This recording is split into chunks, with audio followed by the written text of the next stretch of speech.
Hi, welcome back to the YouTube channel. In this particular video, we'll see how to fix the HomePod setup fail 300254. So let's get started.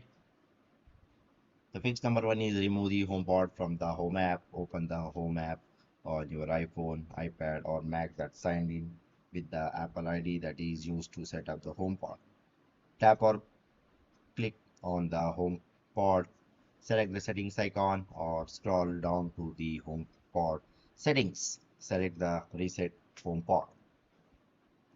The fix number two is select remove accessory, unplug HomePod or unplug the power adapter for the HomePod mini. Wait for some 10 seconds, then plug the HomePod back in.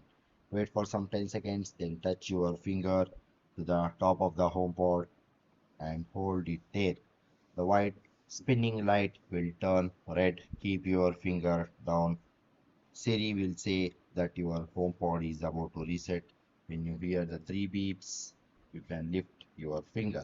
Finally, you can contact the Apple support team for further assistance. They are expertise. They will help you to fix the problem and they give you the better solution through the website support.apple.com. Here you can send a mail to them or you can send a message to them. The backend technical team, they will get back to you and they will resolve the issue. Okay, so that's all about this particular video, guys. I hope you like this particular video. Please do subscribe to the YouTube channel. See you and all. Thank you. Bye bye.